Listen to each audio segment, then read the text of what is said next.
तस्य भगवतो अरहतो सम्मा सम्बुद्धस्य नमो तस्से भगवतो अरहतो नमो तस्य भगवतो अरहतो सम्मा सम्बुद्धस्से सम्मा सम्बुद्धस्य नमो तस्से भगवतो अरहतो नमो तस्य भगवतो अरहतो सम्मा सम्बुद्धस्से सम्मा सम्बुद्धस्य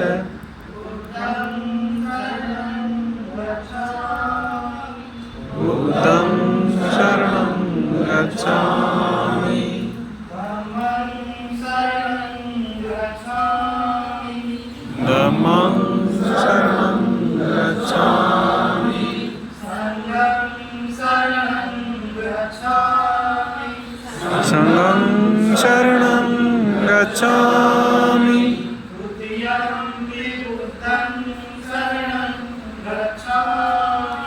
द्वितीयंपि बुद्धं शरणं गच्छामि द्वितीयंपि धम्मं शरणं गच्छामि द्वितीयंपि धम्मं शरणं गच्छामि द्वितीयंपि संघं शरणं गच्छामि द्वितीयंपि संघं शरणं गच्छामि तृतीयंपि बुद्धं शरणं गच्छामि तृतीयंपि बुद्धं शरणं गच्छामि तृतीयंपि धम्मं शरणं गच्छामि तृतीयंपि धम्मं शरणं गच्छामि तृतीयंपि संघं शरणं गच्छामि तृतीयंपि संघं शरणं गच्छामि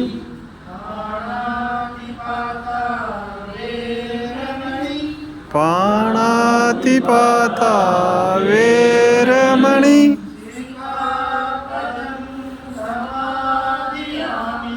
सिक्खापदं समादियामि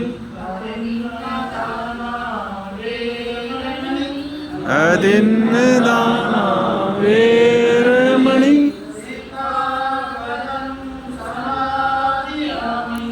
सिक्खापदं समादियामि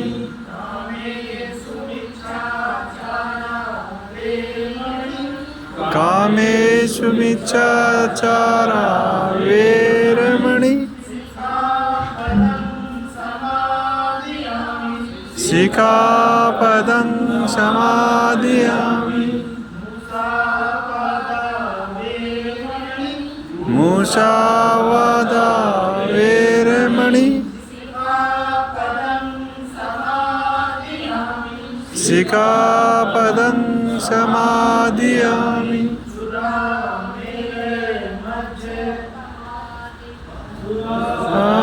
मेरे अमज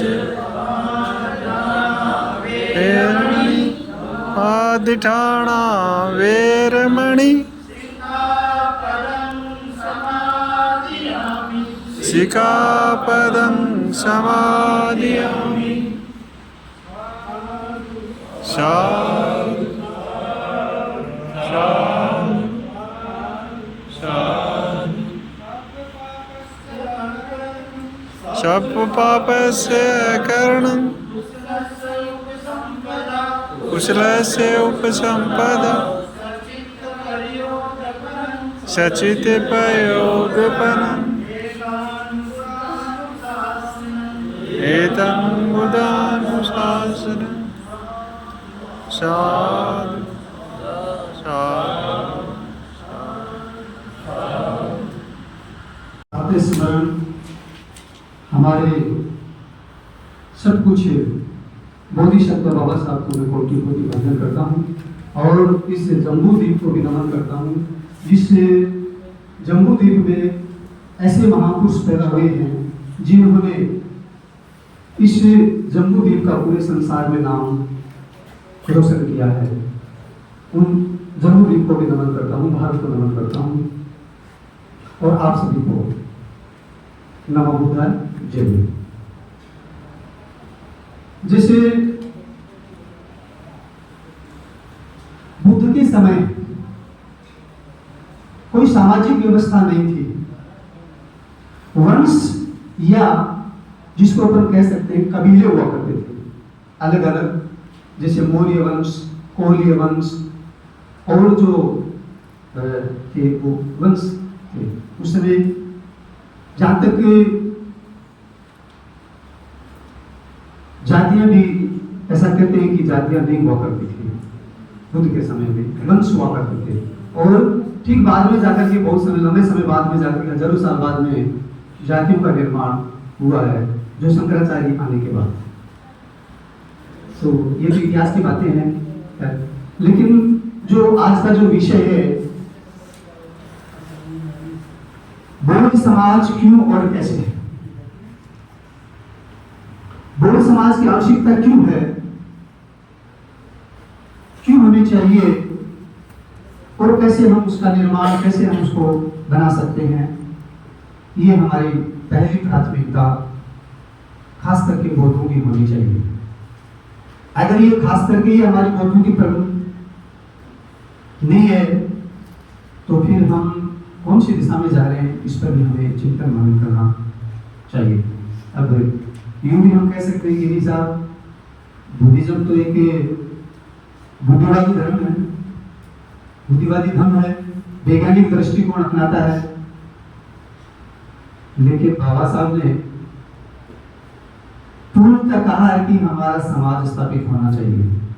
इसके कारण कई रहे हैं और वो आप सभी विदित हैं कि जब बुद्ध के समय और कई 500-600 साल तक बौद्ध समाज स्थापित आज तक नहीं हो पाया, उसका कारण भारत में पूर्णतया बौद्ध धर्म को लुप्त प्राय कर दिया गया।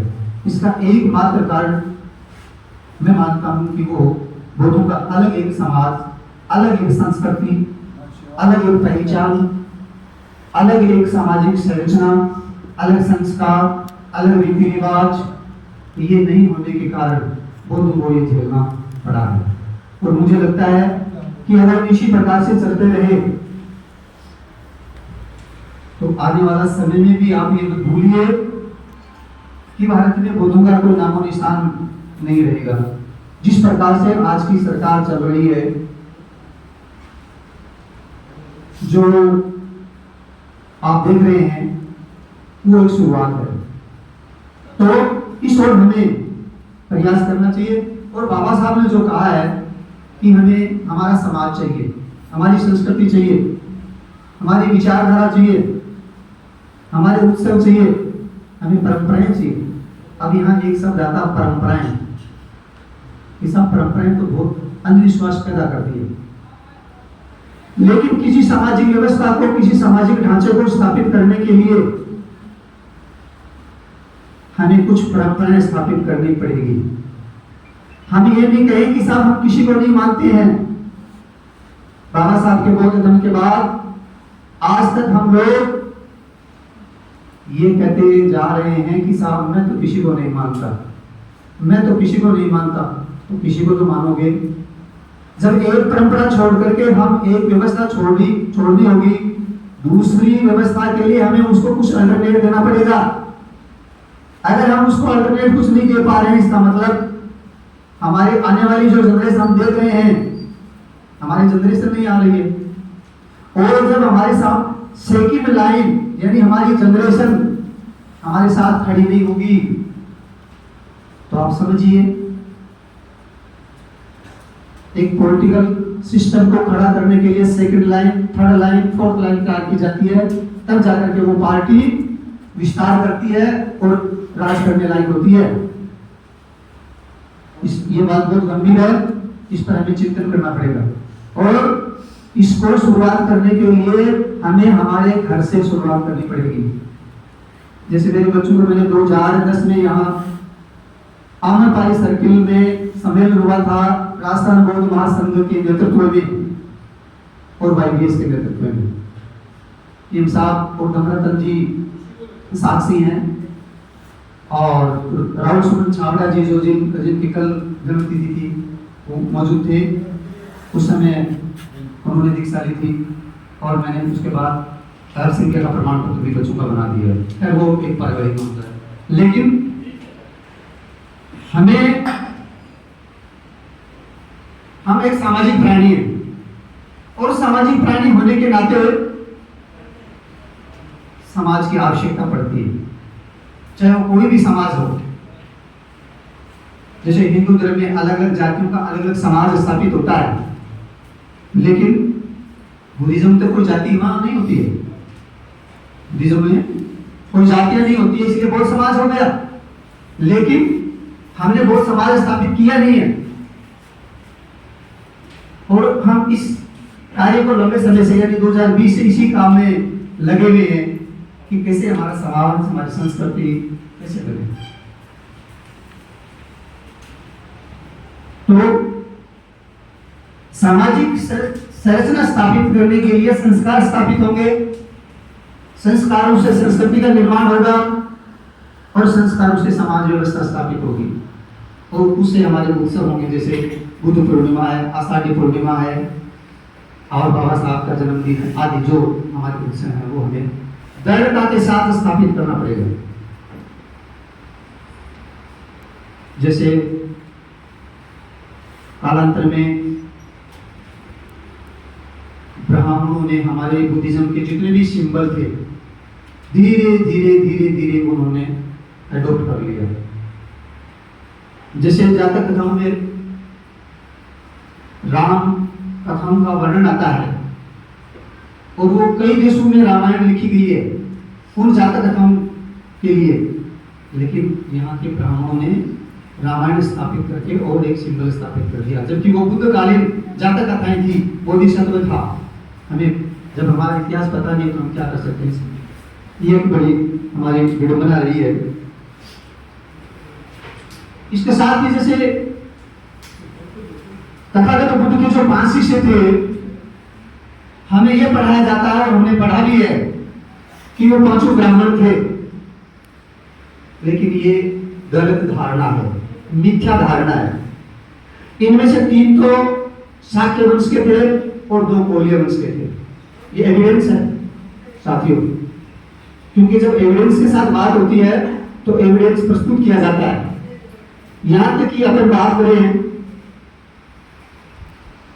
क्योंकि ब्राह्मणों का जब 13वीं-14वीं सदी के आसपास रामायण महाभारत लिखी गई है, इससे पहले यहां तक कि कोई एविडेंस है ही नहीं, इनके पास कोई प्रूफ नहीं है। जब प्रूफ मांगा जाता है, नहीं हमारे तो सदियों से 5000 से 6000 से पहले की ये बातें, हमें हमारा इतिहास भी जानना पड़ेगा।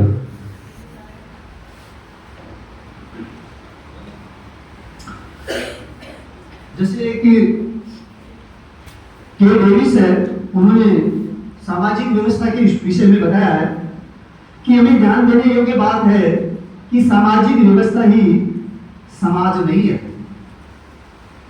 कि सामाजिक व्यवस्था ही समाज नहीं है, बल्कि सामाजिक संबंधों का एक व्यवस्था है। सामाजिक व्यवस्थाओं का एक अवस्था है। हम सब बैठे हैं, ये एक सामाजिक अवस्था है, ये हमारा परिवार है। जब उसे समाज कहा जाता है, यूं कोई समाज नहीं कहा जाता।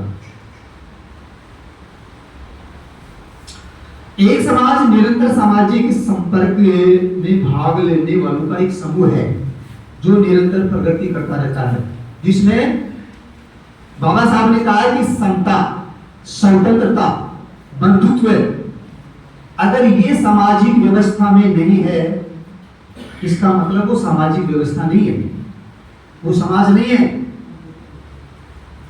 और ये हम जिस समाज में, जिस व्यवस्था में रहते थे, उसमें ये व्यवस्था नहीं है, समता नहीं है, बंधुता नहीं है, समानता नहीं है, कुछ भी नहीं है। बाबा साहब ने कहा कि जिस 4 मंजिला इमारत में एक इमारत होती है और उसकी सीढ़ियां नहीं होती है, जिस इमारत में जिसने जन्म लिया है उसको उसी में कमना भरना पड़ता है, उसके लिए कोई दूसरा रास्ता नहीं है। दूसरा रास्ता अगर है तो वो हमें समानता, स्वतंत्रता और बंधुत्व स्थापित करने के लिए मौलिक ही है, इसके अलावा कहीं नहीं है। तो ये हमें विचार करना पड़ेगा। अब हमें सामाजिक व्यवस्था की आवश्यकता क्यों है? क्योंकि हमें हमारी पहचान स्थापित करने के लिए, आदमी जन्म लेता है, बच्चा जन्म लेता है, अगर हम उसका नाम नहीं निकालेंगे, उसको कुछ भी पढ़ाएंगे नहीं, कुछ समझाएंगे नहीं, कुछ बताएंगे नहीं, वो एक कोरा कागज के समान है। उसका हम सर्वप्रथम नामांकन संस्कार करेंगे तो वो एक उनकी पहचान स्थापित होगी कि अब इस आदमी का नाम है। इसी प्रकार से हमें बुद्धू को हमारी सामाजिक पहचान, हमारी पहचान स्थापित करने के लिए हमें सामाजिक व्यवस्था खड़ी करनी पड़ेगी। आज भी हम आधे हिंदू हैं और आधे बौद्ध हैं, ये स्वीकार करनी पड़ेगी, ये कड़वी सच्चाई है। आज भी हम ये कहते हैं हमारा समाज, हमारा समाज, हमारा समाज, ये हम ढिंडोरा पीटते हैं। और ये पूछा जाए कौन सा समाज है आपका, तो कोई जवाब नहीं है। हाँ, हम रिश्ते नाते कहाँ कर रहे हैं, कहाँ नहीं कर रहे हैं, वो एक अलग विषय है। हम उसको इंटरकास्ट मैरिज भी कह सकते हैं, कोई दिक्कत नहीं। इंटर धर्म भी कह सकते, दूसरा धर्म भी के साथ भी शादी कह सकते हैं। लेकिन कम से कम हमारी पहचान, हमारी आइडियोलॉजी स्थापित करने के लिए हमें बौद्ध समाज का निर्माण स्थापित करना होगा। अगर ये हम नहीं कर पाए तो समझो हम हमारी पहचान नहीं बना पाएंगे। अब कैसे? क्योंकि हमें हमारे संस्कार बनाने पड़ेंगे। जैसे हम निर्वस हो जाते हैं कि साहब बुद्धिज्म में तो कोई गायन नहीं है, कोई और कुछ नहीं है, कोई मनोरंजन नहीं है, लेकिन है सब है। हमारे जो उपासिकाएं हैं उनको उनका सहयोग लेते हुए, जैसे डॉक्टर साहब कोटा से मैंने ये वीडियो डालते मैं सुनता हूँ, उनके यहाँ जो गायन उपासिकाएं गायन भी प्रस्तुत करती है, तो उस प्रकार के हम व्यवस्था स्थापित करें, खड़ी करें। और हमारे तय समय पर, हमारे प्लेटफॉर्म पर हमें हमारे उत्सव स्थापित कर देने चाहिए कि जो जो उत्सव है, जैसे बाबा साहब का जन्मदिन है, सम्राट अशोक का है, आषाढ़ी पूर्णिमा है, बुद्ध पूर्णिमा है ना? तो ये हमें उत्सव स्थापित कर देंगे तो हमारी एक अलग पहचान स्थापित हो जाएगी। ये कौन है? ये बुद्धिस्ट है, ये इनके ये त्योहार है, ये इनकी परंपराएं हैं, ये इनके रीति रिवाज है, ये इनके संस्कार है। अपने आप धीरे धीरे जैसे अपने घर पे झंडा भी लगा दिया तो भी 50% पहचान हो जाएगी। यार ये झंडा किसका है? हमने पहली बार देखा है, किसका है? पूछेगा, उत्सुकता से पूछेगा भाई ये झंडा किसका है, तो हम बड़ी गर्व से कहेंगे कि बुद्धू का झंडा। तो फिर पूछेंगे बौद्ध कौन होते हैं, क्योंकि है ही नहीं तो लोगों को पता ही नहीं। जैसे ये बुद्ध विहार है, 2013 में इस बुद्ध विहार का निर्माण शुरू हुआ था, लेकिन आज भी इस आसपास में ज्यादा पॉपुलर नहीं है ना। तो हमें हमारी सामाजिक व्यवस्था खड़ी करने के लिए एक सेकंड लाइन हमें तैयार करनी पड़ेगी, हमारे बच्चों को आगे लाना पड़ेगा। अन्यथा हम, जैसे हमारी बहुजन समाज की पॉलिटिकल पार्टियों का हर्ष है, वही बुद्धिज्म का होने वाला है। तो इस पे हमें मंथन करना चाहिए साथियों। तो बौद्धों की अपनी पहचान स्थापित होगी, बौद्ध समाज स्थापित होने से, और हमारी संस्कृति का निर्माण होगा। संस्कृति से संस्कारों का निर्माण होगा, और संस्कारों से हमारा समाज का निर्माण होगा। तो मेरा मानना है कि जो टीमें बौद्ध धर्म की दीक्षा का काम कर रहे हैं वो कर रहे हैं, बहुत अच्छा कर रहे हैं, जो भी करें, लेकिन राजस्थान बौद्ध महासंघ है वो सामाजिक निर्माण की व्यवस्था का काम करने में लगा हुआ है। जो जो बुद्धिस्ट बन गए उनको एक सामाजिक व्यवस्था में कैसे स्थापित किया जाए, उसके लिए हम सब मिलकर के काम कर रहे हैं और सभी लोग आपस में एक दूसरे से जुड़ करके उससे कर रहे हैं। सो मैं सभी उपासक और उपासिकाओं से निवेदन करूंगा कि हमें हमारा एक सामाजिक व्यवस्था स्थापित करने के लिए हमें क्या करना चाहिए। जो रजिस्ट्रेशन में हमने जो दिया है उसमें आपने सुझाव भी दिए, कई लोगों ने बहुत अच्छे सुझाव देखा, लोग अच्छे सुझाव आए हैं। इसी प्रकार के सुझाव देते रहे समय समय पर और कड़ी से कड़ी जुड़ करके और हम आगे बढ़ते रहें, एक दूसरे से संपर्क स्थापित करते रहे। ये मेरा निवेदन है। जब तक हम एक दूसरे से आपस में संपर्क नहीं करेंगे, हालचाल नहीं पूछेंगे कि सुखी हो दुखी हो, तो हम कैसे हमारी सामाजिक व्यवस्था खड़ी करेंगे।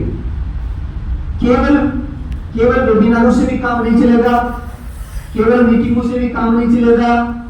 हमें गांव में जाकर के और गांव तक जाकर के, जयपुर में हमने शुरू किया है ये बहुत साथ में विराज रहे हैं एडवोकेट साहब सत्यपाल जी।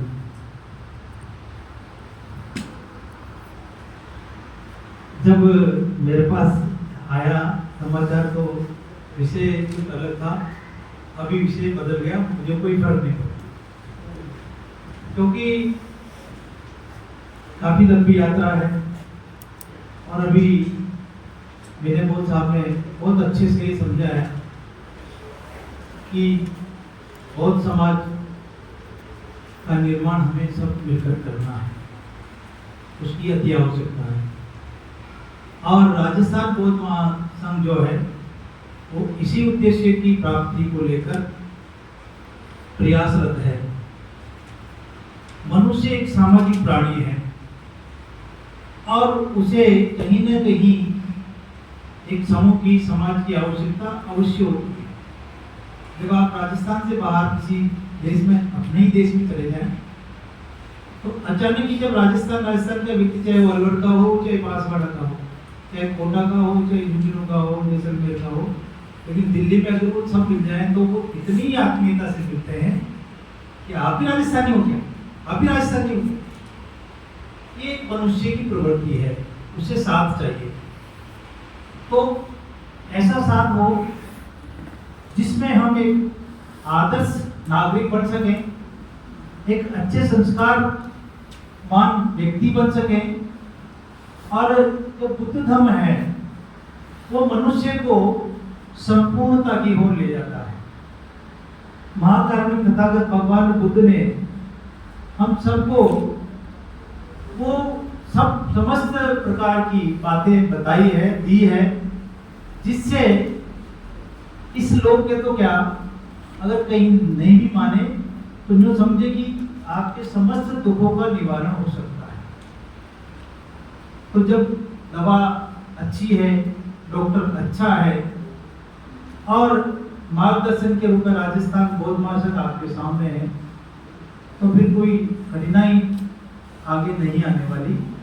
बस एक समर्पण भाव से हमें उन सब चीज़ों को समझते हुए आगे बढ़ना है।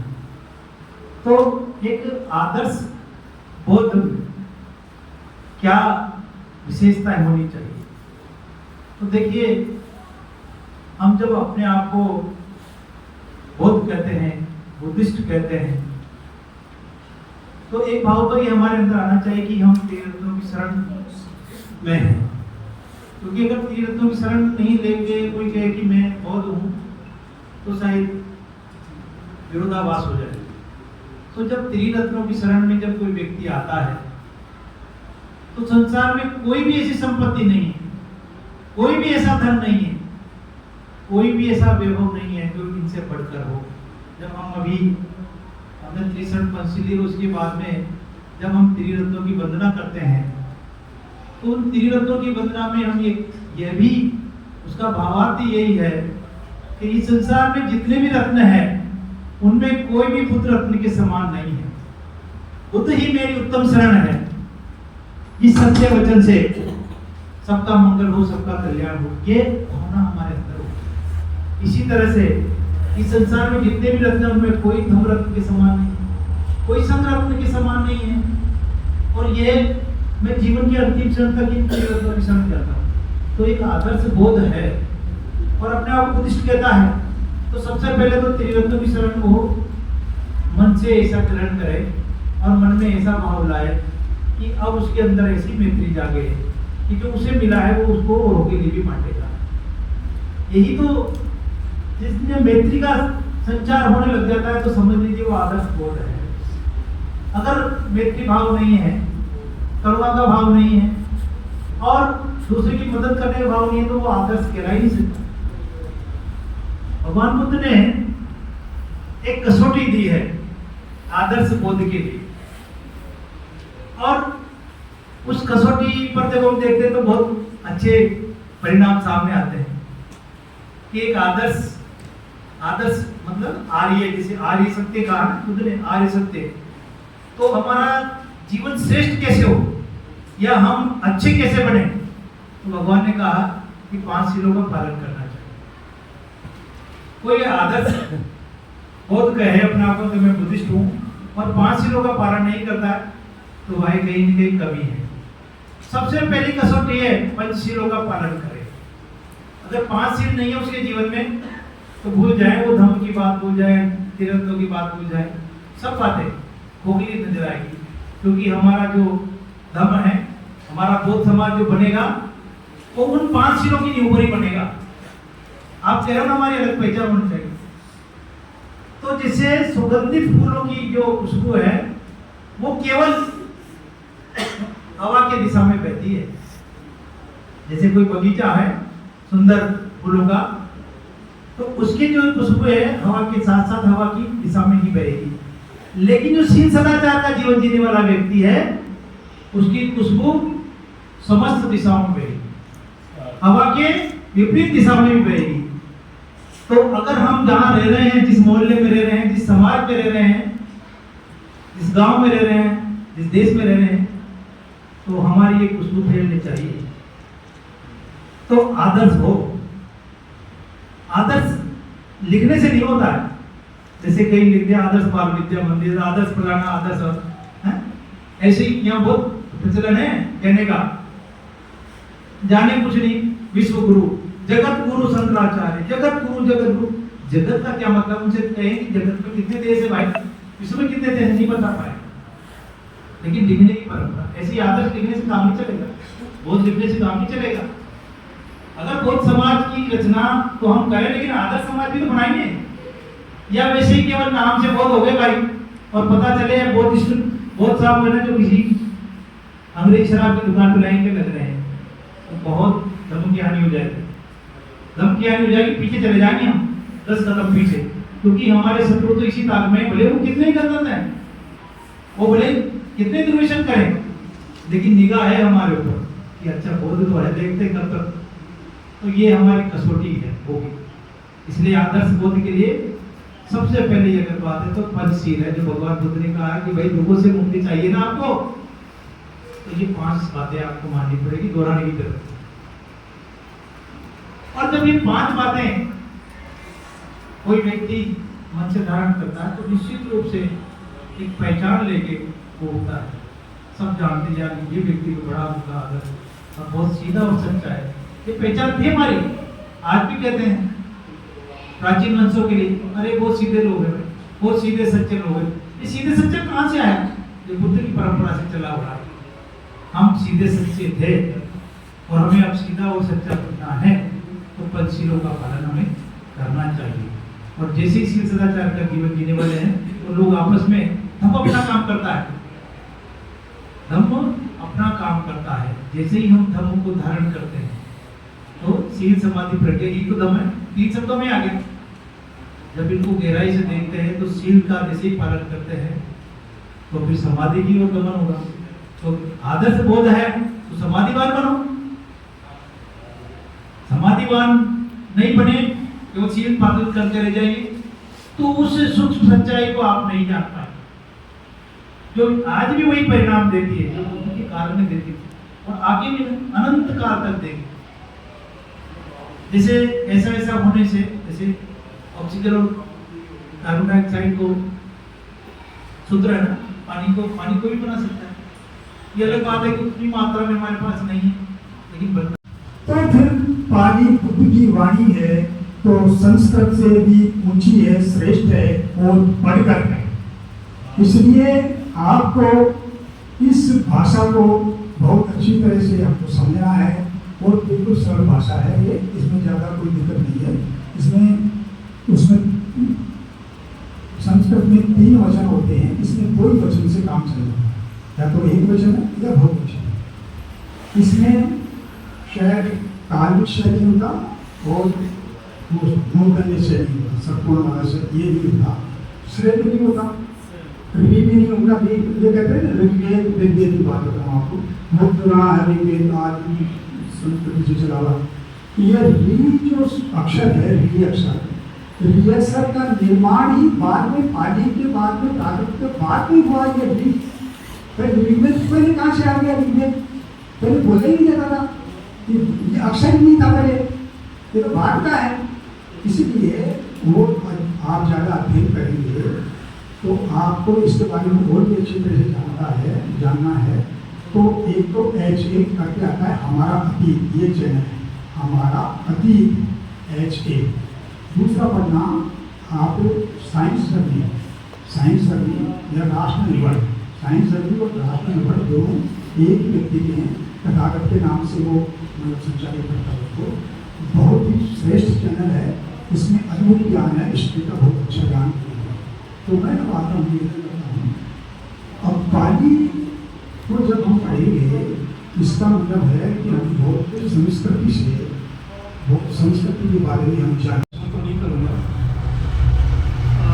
लेकिन कुछ बातें ऐसी हैं जो हमारे साथियों ने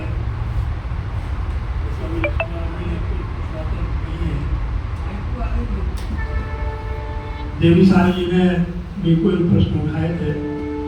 मैं ऐसे विषयों पर, मैं बातों पर ज़्यादा डिस्कशन करना उचित समझूंगा। जैसे पहले तो ये समाज की बातें कि व्हाट इज सोसाइटी, समाज क्या है, क्या होता समाज। समाज देखिए, बाबा साहब अम्बेडकर ने कहा है कि समाज जो है ना, कुछ कॉमन थिंग्स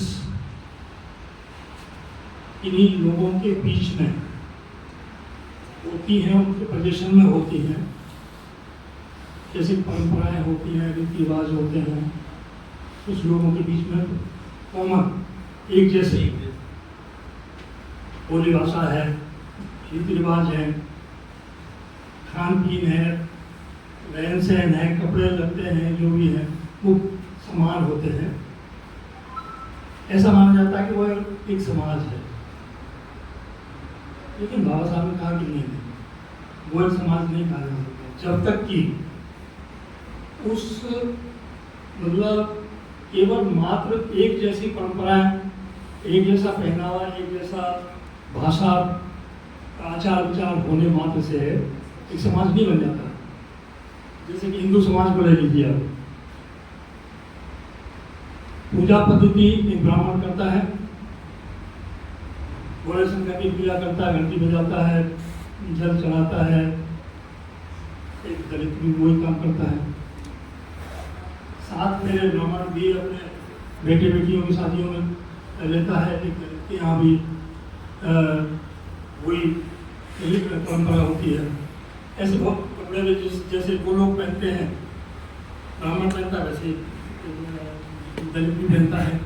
मुसलमान अलग तरह के रीति रिवाज हैं उनके, पहनने के, खाने के, शादी विवाह के। लेकिन एक समाज नहीं है वो, हिंदू एक समाज नहीं है। बाबा साहब ने कहा कि हिंदू एक समाज नहीं है। जाति एक समाज नहीं है। ये जो एक कहा जाता है कि साहब वो फलानी जाति एक समाज है, फलानी जाति के समाज के लोग, फलानी जाति के समाज के लोग। बाबा साहब कहते हैं नहीं, वो समाज है ही नहीं। समाज क्या होता है कि ठीक है, परंपराएं, बोली भाषा, कपड़े, पूजा पद्धति, पहनावा एक कॉमन हो सकता है, लेकिन उसमें कॉमन शेयरिंग भी होनी चाहिए, कम्युनिकेशन होना चाहिए।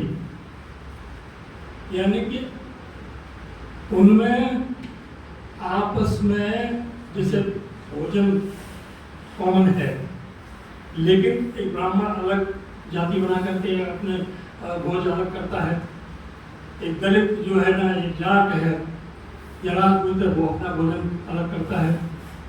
ऐसा नहीं, बल्कि कॉमन शेयरिंग होनी चाहिए उसकी। शादी ब्याह का मामला है, ब्राह्मण अपनी जाति में करता है, जाट अपनी जाति में करता है, दलित अपनी जाति में करता है, तो ये कॉमन शेयरिंग नहीं है, कम्युनिकेशन नहीं है, संवाद। हम लोग या हमारी बात छोड़ दीजिए, एक कॉमन जो दलित है वो ब्राह्मण के साथ, राजपूतों के साथ बैठ करके कितनी आपस की बातचीत करता है, जो सुख की बात करता है, नहीं करता है।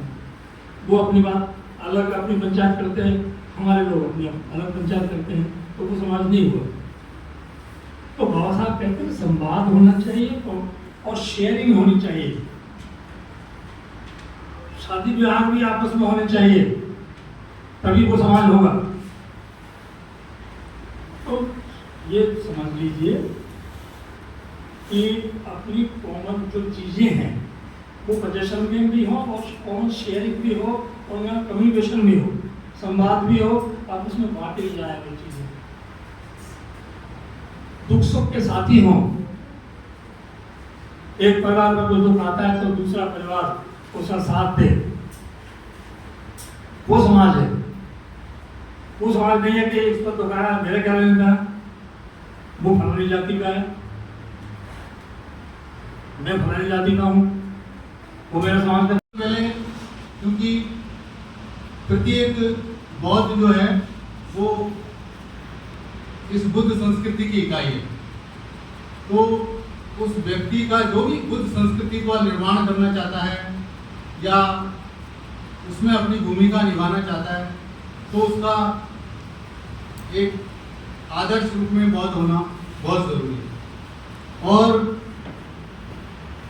व्यक्ति के साथ साथ परिवार भी संस्कृति की दूसरी इकाई है, और इस दूसरी इकाई का भी उससे अधिक महत्व है। व्यक्ति से भी परिवार का बहुत ज़्यादा महत्व है, और फिर परिवार से ही समाज का निर्माण होता है, ये सब हम जानते हैं। तो जब एक व्यक्ति अच्छा बौद्ध होगा और एक अच्छा बौद्ध परिवार होगा, तो ही अच्छे समाज का निर्माण संभव है। तो मैं ऐसा मानता हूँ कि जो भी इकाई है वो एक सही तरीके से काम करेगी तो बौद्ध संस्कृति का निर्माण उतना ही अच्छा होगा। किसी विद्वान ने कहा है कि बौद्ध संस्कृति के 5 तत्व उन्होंने बताए, 5 खास बातें बताई, बहुत मामूली बातें हैं। जैसे कि हम एक हिंदू के विषय में बात करते हैं, या एक क्रिश्चियन के विषय में बात करते हैं, या एक जैन के विषय में बात करते हैं, या एक पारसी के विषय में बात करते हैं, तो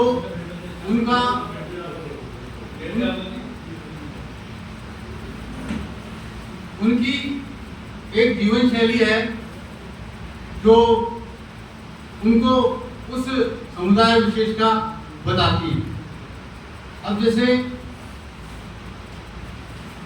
अभी हिंदू कोई पर्व त्योहार आता है तो महिलाएं तय करती हैं, पुरुष तो बहुत बाद में कि भाई हमें क्या करना है क्या नहीं करना है, परंतु महिलाएं मोहल्ले के अंदर, आसपास के अंदर, पड़ोस के अंदर, रिश्तेदारी में, परिवारों में आपस में तय करती हैं कि भाई हमें इस दिवाली को क्या करना है, होली पे क्या करना है, या रक्षाबंधन पे क्या करना है। सारा उनको पता होता पूरी कल्चर का, पूरी संस्कृति का। मतलब एक जो संस्कृति को वहन करने वाली जो प्रमुख पार्ट है वो महिला, और इस महिला से ही उस संस्कृति का ट्रांसफॉर्मेशन समाज में हो जाता है, पुरुषों में हो जाता है तो समाज में बदल जाता है। तो महिलाओं को केंद्रित करके और हमें बौद्ध संस्कृति का निर्माण करना पड़ेगा, ये बहुत ज़रूरी बात है। इस बात को हमें बहुत ठीक से समझ लेनी चाहिए। और इसका सीधा सा मतलब ये है कि जब भी हम कोई कार्यक्रम करें या कोई पर्व उत्सव मनाएं, तो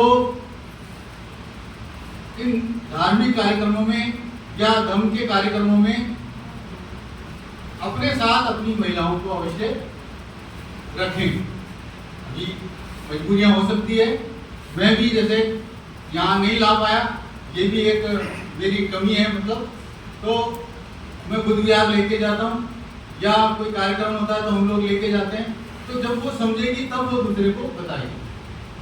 अब जैसे ये छोटी सी पुस्तक है अभी जो हमने बनाई आपको बांटी, जो हमारा बुद्ध ज्योति का विशेषांक, तो उस पुस्तक को मैंने श्रीमती जी को दिया, मैंने कहा ये हमने बनाया है, तो उसने उसको अलट पलट के देखा तो बोले इसमें तो बहुत काम की बात है और ये तो सबको पता होनी चाहिए। तो मैंने कहा इसीलिए तो हम आपको बता रहे हैं सबसे पहले और आपको दे रहे हैं। तो खैर महिला का रोल जो है संस्कृति के निर्वहन के लिए बहुत ही ज़रूरी है और इस बात को मद्देनजर रखते हुए हमें अपना काम करना पड़ेगा। और 5 जो बिंदु बताए या तत्व बताए किसी विद्वान ने, उनमें सबसे पहले बताया, बहुत छोटा सा पॉइंट है कि हर घर के अंदर, हर परिवार के अंदर, चाहे वो बौद्ध हो या ना हो, हमारा रिश्तेदार हो, हमारा कोई भी परिचित हो, हम उनको बौद्ध तस्वीर या बौद्ध मूर्ति उसके पास होना जरूरी है। अपने परिवार में तो होती ही हैं और होनी ही चाहिए, परंतु साथ साथ जिनको हम जोड़ना चाहते हैं उनको भी, जैसे हम किसी क्रिश्चियन कम्युनिटी में जाते हैं या राधा स्वामी में जाते हैं, तो वो अपना एक मॉन्यूमेंट वगैरह जो भी देते हैं, अपना जो प्रतीक चिन्ह देते हैं, तो अपनी संस्कृति का ही देते हैं और अपनी संस्कृति का पालन करते हुए वो पूरे कार्यक्रम को डिजाइन करते हैं। तो इसी प्रकार से हमको अपने घरों में, अपने परिवार में भगवान बुद्ध का चित्र या मूर्ति जरूर स्थापित करनी चाहिए, सम्मान के साथ रखनी चाहिए। और दूसरा पॉइंट उन्होंने बताया कि रोजाना पूजा वंदना होनी चाहिए। अब कई लोग जैसे पूजा वंदना नहीं जानते हैं तो त्रिचरण पंचशीली कर लें, बहुत कुछ नहीं जानते हैं तो नमो तस्से भगवतो अरहतो सम्मा सम्बुद्धस्से, ये 3 बार ये छोटा सा इसको मंत्र कहें या कुछ गाथा कहें, कुछ भी कहें, यही बोल लें हाथ जोड़ के। और हर महिला रोज सुबह शाम दिया बत्ती तो करती हैं, तो भगवान के चित्र के सामने या मूर्ति के सामने, क्योंकि ये ऐसा एक संस्कृति को बनाने के लिए हमको थोड़ा बहुत ज़रूरी है। और इसमें यदि हम हमारे बौद्ध ग्रंथों का अध्ययन करेंगे या बौद्ध त्रिपुटर में बहुत ज़्यादा न जाएं, छोटी छोटी बातें हैं उनको ही करेंगे। जैसे उपोषण का जो प्रावधान जो बताया भगवान बुद्ध ने कि महीने के 4 दिन हैं, वो उपोषण